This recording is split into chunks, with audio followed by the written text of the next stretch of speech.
You're just joining us on the programme, you'll be finding out now that in the past few minutes, the presenter at the centre of the BBC scandal has been named as Huw Edwards. This is after nearly a week of allegations about inappropriate behaviour, being identified by his wife, Vicky Flind, and this is what she said in her statement. In light of the recent reporting regarding the BBC presenter, I am making this statement on behalf of my husband, Huw Edwards, after what have been 5 extremely difficult days for our family. I'm doing this primarily out of concern for his mental well-being and to protect our children. Huw is suffering from serious mental health issues. As is well documented, he's been treated for severe depression in recent years. The events of the last few days have greatly worsened matters. He has suffered another serious episode and is now receiving inpatient hospital care where he'll stay for the foreseeable future. Once well enough to do so, he intends to respond to the stories that have been published. To be clear, Huw was first told that there were allegations being made against him last Thursday. In the circumstances and given Huw's condition, I would like to ask that the privacy of my family and everyone else caught up in these upsetting events is respected. I know that Huw is deeply sorry that so many colleagues have been impacted by the recent media speculation. We hope this statement will bring that to an end. The Metropolitan Police says there is no information that a criminal offence has been committed. In a statement, the force said, in reaching this decision, they have spoken to a number of parties, including the BBC and the alleged complainant and the alleged complainant's family, both via another police force. There is no further police action. As such, the Met has advised the BBC it can continue with its internal investigation. We are aware of media reporting of further allegations against the same individual. No specific details or information about these allegations have been passed to us, and therefore there is no police action at this time.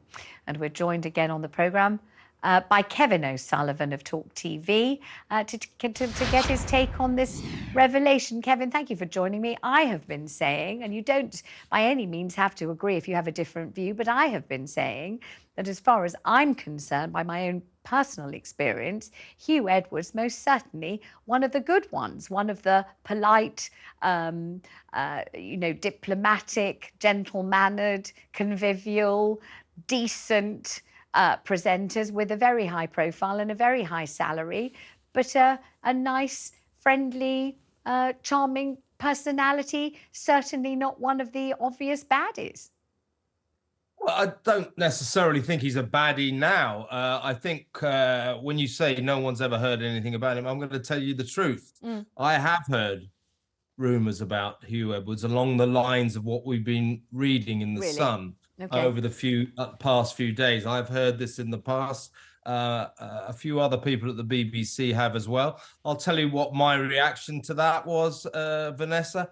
Having met Huw several times, as you say, a charming man, a consummate professional. Yeah. I just dismissed it as the classic gossip you get in the office about the most successful people in the office. Yes. It's always the way. The stars are the ones who people gossip about. So, I have heard rumours about him in the past. What I would like to say now is, of course, in these circumstances, just as we worried about Philip Schofield, we now worry about Huw. You have to, on a human level, feel very sorry for him. In the past few days, he's lost everything. That said, the allegations building up against him being published in The Sun and elsewhere now do paint a rather disappointing picture of this man. As I say, none of these allegations have been proved. For all we know, they're not true. But we've read what we've seen in The Sun, and he is not in a good situation. But you can imagine a man, on earning best part of £450,000 a year, at the top of his game, a fabulous, glittering career, the BBC's most trusted news presenter in the past few days, has lost everything. And I only hope that he comes through this and that he recovers from his clear mental health problems. He's in hospital. And, frankly, I think we all have to show a little sympathy for this guy in this situation. But that is not to detract from some of the allegations. If the allegations against him are true, then I would never say a man deserves to end up in hospital. But he does, if these allegations are true, that he misused his power and his money to corrupt young men, then he does deserve his fate. He does not deserve to be the most trusted news broadcaster on the BBC. I wonder, Kevin, if you see anything missing in his wife's statement. Obviously, I mean, I've just said many times, I'll say it again, I like him enormously. When I've met him, when I've been a guest on the news, I found him to be a delightful person, quiet, unassuming, modest, exceptionally professional, extremely congenial, just a nice person, not the kind of star that puts the wind up everybody and terrifies them and, you know, makes you feel on edge and makes the staff rush round, you know, in a state of agitated anticipation of his losing his temper with them. Not that kind of guy at all. A thoroughly nice fellow. That's what I have experienced. But I wonder whether you notice an omission in his wife's statement, because it seems to me that what she could have said is something along the lines of, my husband isn't well enough to discuss this now, and of course our family are focusing on his recovery, but we would like to say that he is innocent of all the offences or of all the behaviour, or he denies having participated in any of the behaviour that has been ascribed to him. And when Huw is better, and we hope that will be soon, he will be addressing this and saying that, you know, none of this is true and the whole thing is false and completely fabricated, or something of that kind. She might have said something of that kind, and it seems to me she didn't. I agree with you, and I also agree with you about Huw Edwards being a charming and polite man who, in person, I've always liked. So I'm surprised and disappointed by this. But as I say, it is not right to say that there have not been certain rumors about him. But as I say, I dismissed that because I just thought this guy, perfectly charming guy, consummate professional, great at his job, couldn't possibly be doing this. Now, in terms of his wife's statement, yes, I agree. It's very easy to say when he's better, he will address these, as if to imply, oh, he'll knock this down, no problem at all. Now, what has also happened today, as you have noted, is that the police have said there is no criminality here. So it seems to me that these pictures that first emerged as a story in The Sun that he paid allegedly £35,000 for a series of sex pictures from this kid when he was 17. It seems as if this kid probably wasn't 17. If the police say there was no criminality, it means the kid was over 17. In other words, 18 or older. In other words, not a kid. No criminality. However, again, as you and I discussed the other day, Vanessa, this isn't just about criminality.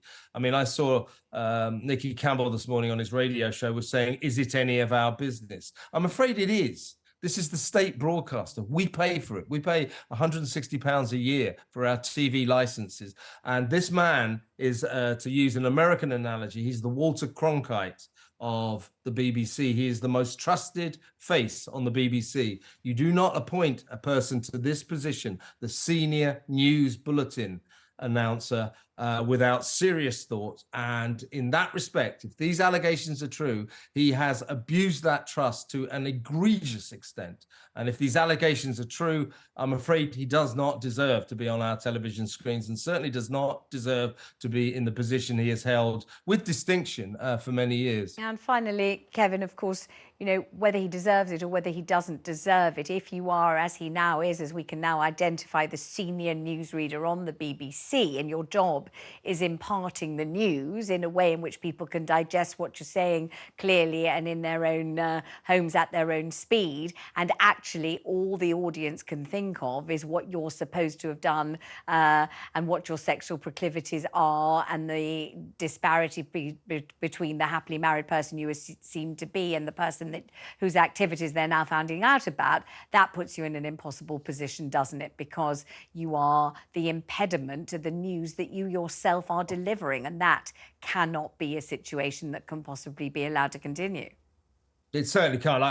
It's safe to assume that we will never see Huw Edwards on the BBC again, and probably never again on television. And one last point I'd like to make, really, the BBC, can you get your stories right? Incredibly, the 6 o'clock news began with Sophie Rayworth. This is just a few minutes ago. I watched it. She said, it's Huw Edwards, and Huw Edwards has resigned. Over to you, media correspondent Sophie Rayworth. Sophie Rayworth, he hasn't resigned. His wife says he's in hospital suffering from mental health issues. They really, really should have got this story right.